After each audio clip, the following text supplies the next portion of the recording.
Hello, it's Eamon McAuley here. Top 10 boxers pound for pound.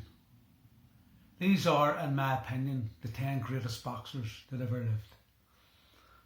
Number 10, Roberto Duran.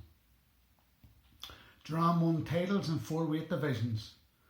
He won the lightweight title against Scotland's Ken Buchanan. He made 12 title defences before moving up to welterweight to box Sugar Ray Leonard. Duran conned Leonard into hating him by insulting Leonard's wife, giving her the middle finger. Leonard, who was a pure boxer with fast feet and fast hands, inexplicably stood toe-to-toe with Duran as he walked into Duran's trap. Duran won a close decision. In the rematch, Leonard boxed away he should have done in the first fight, confusing a frustrated Duran who quit in the 8th round. Roberto came back in 1983, winning the light middleweight title, stopping Davy Moore in 8 rounds on his 32nd birthday. Then Roberto challenged Marvin Hagler and pushed him all the way, losing a close 15-round decision. Duran eventually won the middleweight title in 1989, winning a close decision against New York's Aaron Barkley in Madison Square Garden in New York. Number 9, Sugar Ray Leonard. Ray Leonard won Olympic gold in Montreal in 1976. He turned pro in a blaze of publicity. He won his first world title against tricky Wilfred Benitez in a nip and tuck fight for the WBC welterweight belt. In Ray's first defence, he knocked cold England's Dave Boy Green. Roberto Duran moved up to welterweight after defending his lightweight title 12 times. In his debut at welterweight, he clearly beat former champion Carlos Palomino over 10 rounds after knocking granite-chinned Palomino down in the 6th. In a multi-million-dollar super fight, Duran won the WBC welterweight title on a close unanimous decision over Sugar Ray. The clamour for a rematch was insatiable, with Leonard boxing and moving this time instead of standing and slugging. Then the unthinkable happened. Duran quit in the 8th round. Leonard said he didn't quit, I made him quit. Then Sugar Ray had a unification fight with WBA champion Thomas Hearns. It was the biggest fight outside the heavyweight division in history. Leonard, trailing in points, stopped an exhausted Hearns in the 14th round. Leonard then defended his welterweight title one more time, then announced his retirement due to a detached retina. This was 1982. Leonard announced a comeback in 1984, but was dropped and looked average against Kevin Howard. Ray announced his retirement again. Then Ray attended the Marvin Hagler-John Mugabe fight in 1986, when suddenly he claims he spotted a chink in Hagler's armour and said he is open to boxing Hagler. He said it wasn't a comeback, it was just one fight. In April 1987, Leonard, with just one fight in 5 years, pulled a rabbit out of the hat as Hagler had run out of tricks. Ray won a deserved split decision as Hagler started slowly, boxing orthodox in the first 4 rounds. It was a costly mistake as Hagler lost the first 4 rounds. From the 5th to the 12th, it was a close fight, but giving away them first 4 rounds proved fatal. Hagler retired, claiming he was robbed. He wasn't. Leonard went against his word and had 5 more fights, winning 2. What we didn't know then was that Leonard was in the grip of an alcohol addiction. We'll go to number 8, Ezzard Charles.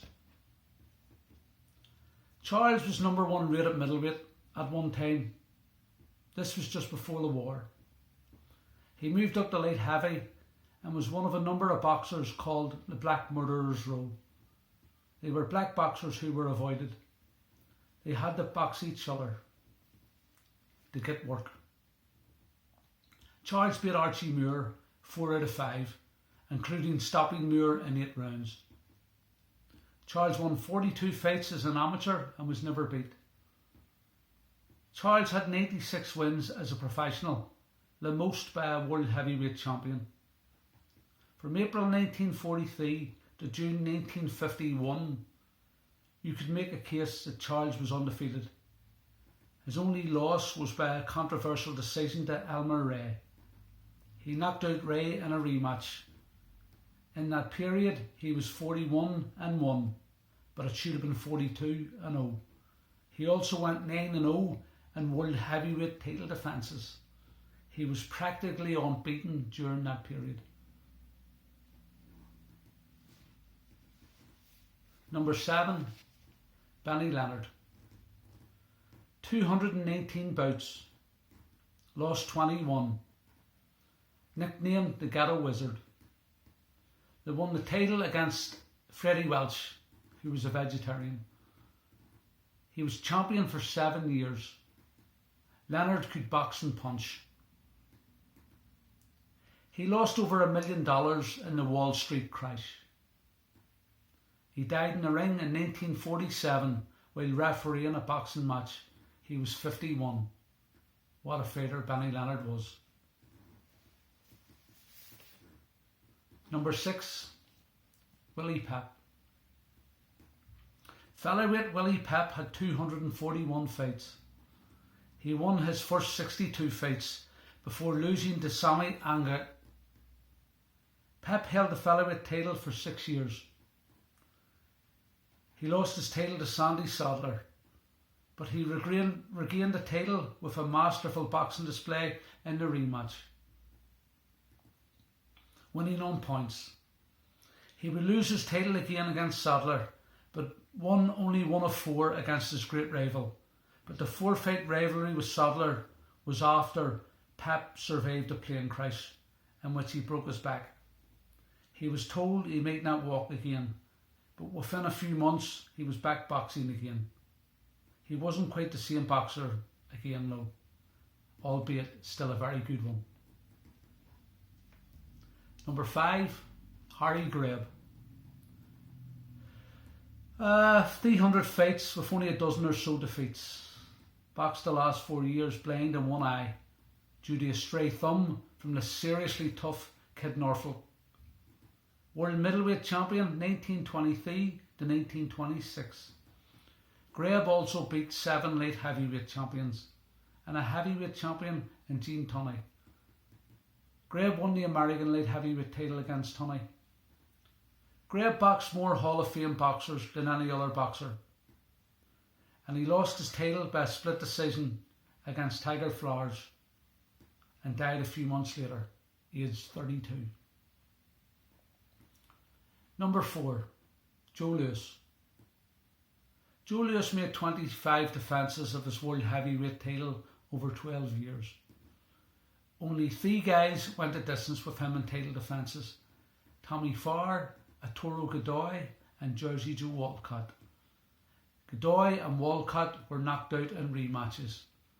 Joe Louis was a ferocious puncher. He only had 3 defeats in 69 fights. 2 of them defeats were in his last year. Number 3, Muhammad Ali. Muhammad Ali made 20 defences of his world heavyweight title in 2 reigns. He was robbed of 3.5 years of his peak when the American government banned him from boxing because he wouldn't go and fight a war in Vietnam due to his religious beliefs. Boxed at a time when the heavyweight division was at its strongest. He came back and regained the heavyweight title after being stripped of it against a guy who had destroyed the only 2 guys who had beat Ali, and they were Joe Frazier and Ken Norton. He won the title for a 3rd time against Leon Spinks in 1978.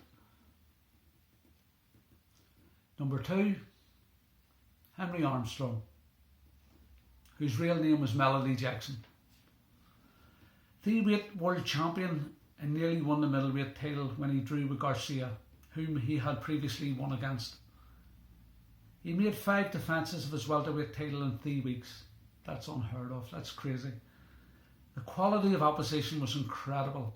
He made 18 welterweight title defences. Perpetual motion, what a fighter Henry Armstrong was. Number 1. Walker Smith, more commonly known as Sugar Ray Robinson. Even Muhammad Ali said that Robinson was the best. Unbeaten in 85 amateur fights, and then went unbeaten in his first 40 professional fights. Then he lost to Jake LaMotta. He beat LaMotta a couple of weeks later, and then went unbeaten in his next 91 fights. Robinson won 5 out of 6 against Jake LaMotta.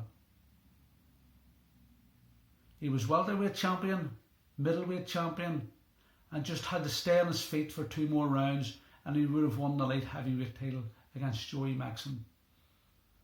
Robinson was way ahead in points when, due to the heat, he couldn't come out for the 14th round. He staggered all over the ring at the end of the 13th round. He was exhausted. In the same fight, referee Ruby Goldstein collapsed in the 10th round and had to be replaced by Ray Miller. Well, there you go, folks. That's my top 10 boxers pound for pound. But that's only my opinion. I'd like to hear yours. Thank you. Bye.